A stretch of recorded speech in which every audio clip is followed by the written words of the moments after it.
vos deux hebdos régionaux du groupe de TC Média, le journal Saint-François et le Gleaner, mettant au service d'une équipe de journalistes touchés comme solution média expérimentée. Avec leur vaste gamme de produits numériques, papier et distribution, vous obtenez toujours le maximum de visibilité pour votre entreprise. Pour une information de première qualité et une visibilité à toute épreuve, vous pouvez compter sur vos deux hebdos numéro 1 dans la région qui distribuent près de 42 000 copies à Soulanges, Salaberry, Valleyfield et le Haut-Saint-Laurent. Toute l'équipe des journaux Saint-François et de Gleaner vous souhaite un agréable week-end des régates. Alors, on a devant nous les embarcations vintage. Toujours un plaisir de revoir ces embarcations qui ont marqué l'histoire. Là, on a le Y1, c'est le Salpa, une embarcation de classe 1 litre. C'est le plus petit ladderback jamais construit.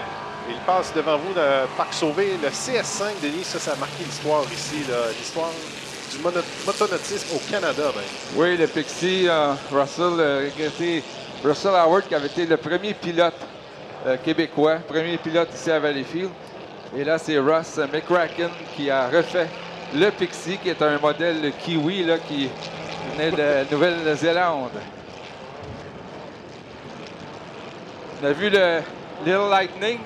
Le 22, c'est nul autre que Bob Abbott, qui est notre officiel en chef et qui, évidemment, est un ancien pilote. Il a piloté dans le 2.5, les hors-bords, ainsi qu'en 7 litres.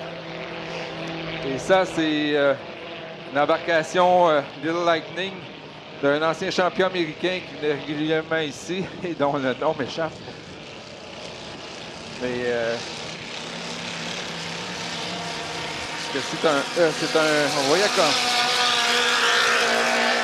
le Y1 aussi avec vraiment un moteur 1 litre là, avec le son typique et le Southpaw qui avait été un bateau champion dans cette catégorie. Et je n'ai pas fait de décompte, mais on a beaucoup d'embarcations vintage cette année. Bon, on prévoyait 35 embarcations selon la liste fournie par Ross McCracken. Et on voit dans le 22, là, avec Bob Abbott, comment c'était différent, comment les pilotes n'avaient aucune protection. Pouvaient saluer un peu tout le monde. Et la difficulté, c'était qu'on n'était pas attaché. Et quand on faisait un crochet ou on avait un accident, on était éjecté. Et là, c'était d'avoir la chance de ne pas être heurté par le bateau qui suit. Oui, Denis, pour ton information, le Little Lightning a eu Bobby Brown et Alan Nelson, tous deux de Cambridge, qui ont piloté dans les années fin 70 et les années 80. C'est Bobby Brown qui a été celui qui a fait le plus de saison, qui a gagné des championnats avec le Little Lightning. À l'époque, il venait à Valleyfield, c'était la compétition entre lui, Patrick Howard, ainsi que Madame Toomans de Leanne Fitzgerald, qui c'était les trois à redouter dans la classe 2.5 litres. Et évidemment, quand le Willard Wilson était là, c'était aussi un des bateaux à surveiller. Avec lui, c'était le Little Electron. Et oui, Bob Abbott qui a quitté momentanément sa chaise d'arbitre pour aller conduire le vintage, le bateau antique, le Little Lightning. Ouais, le Pixie qu'on voit, c'est le troisième du nom, lui qui a été sur le circuit entre 85 et 2005. Le bateau s'est également appelé le Flying Tiger, qui a porté le nom de Flying Eagle. Ça a été piloté par notamment Victor et Mario Tranas. On a eu le My Way, le ProLab, le Serge et Sid Serrois qui l'ont piloté. Et on a terminé la dernière, c'est Sherry Diabo de Kanawake, de White Lightning CS18. Alors, on disait que le Pixie n'est pas un vintage original. Il a été vraiment refait complètement par Ross McCracken. Le dernier bateau Kiwi, qui était un modèle de fabrication qui venait de Nouvelle-Zélande et des Peter Knight, c'est l'Odyssée que la famille Bro est allée chercher en début d'année, qu'ils sont en train de reconstruire.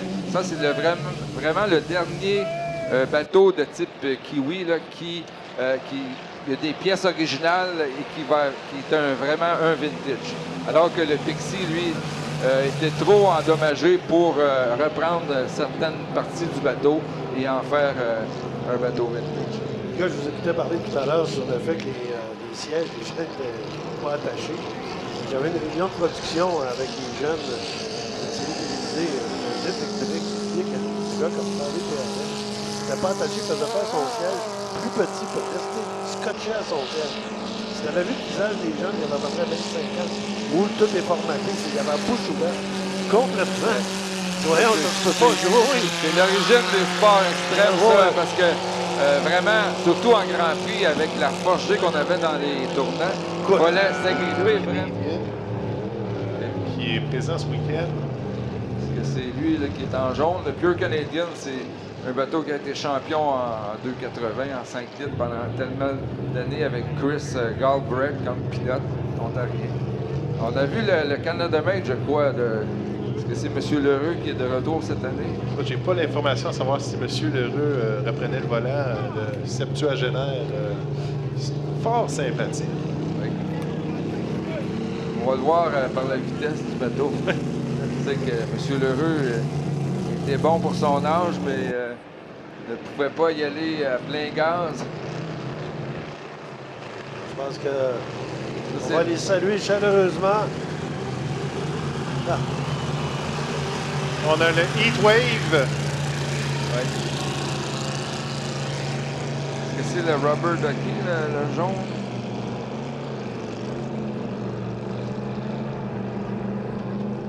Il y en a qui en sont à leur première présence à Valleyfield, comme Vintage. Le Heatwave, lui, qui est piloté par Harry Holst, qui a surtout piloté dans les années 70 et 80 cette embarcation-là, en 2,80. Il était censé avoir le Miss Canadiana CF11, mais je ne l'ai pas vu dans les pluies autant hier que ce matin. Et le E20, ça serait pas le Chuck Wagon, le jaune, le E22. Le bateau qu'on n'a pas vu souvent à Valleyfield.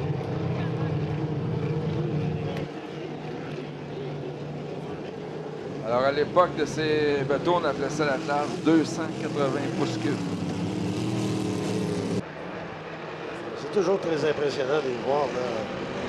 Pas de cockpit, moi, vraiment, ça me scie en deux. Non, c'est le... Ah, ça, c'est le Heatwave, le jaune. On a le Speculation Oui. qui est à l'arrière. Le N100, ça, c'était l'ancienne classe 4 litres. Et ça semble être M. Happy qui est aux commandes, M. Lheureux. Oui, le Speculation, un N. On a eu longtemps la classe 4 litres qui a été avant ça le 225 360. Là, je ouais, on rêve, donne un on fait une spectacle. course, là. Ben oui. Je rêve pas, on fait une course. C'est pas possible. Ils sont pas venus ici pour pêcher les crevisses, ils sont ici pour donner un bon show. Ouais, mais tu sais, pilote, tu restes pilote toute ta vie. Hein.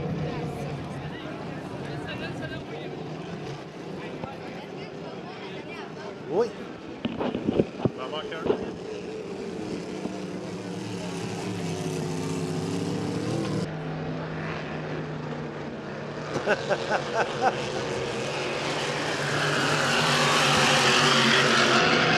Ben oui, il faut une course. C'est pas possible.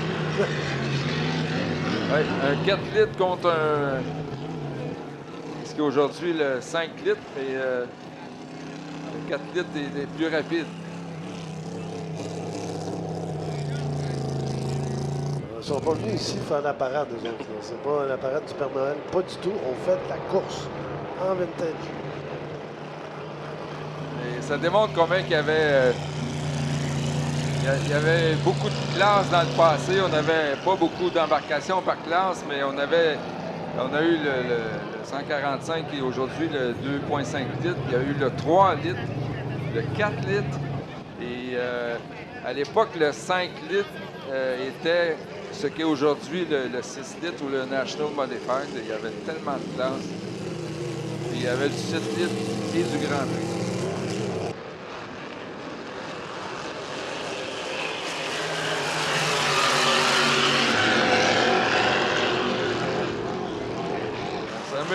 Ah, oui.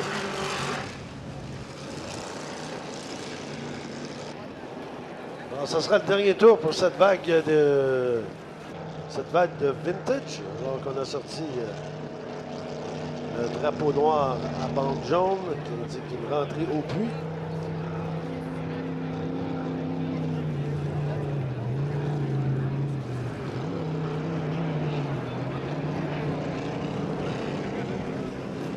On vous rappelle que suite à ces vintage, nous aurons des qualifications en 2,5 litres, Formule 2500. Et on revient avec les vintage par la suite. Et avec la F1, que nous aurons 10 tours à faire, Québec. Par la suite, ce sera des tests, des essais chronométrés pour les Grands Prix. Et on va terminer la journée avec 4 qualifications en Hydro 350.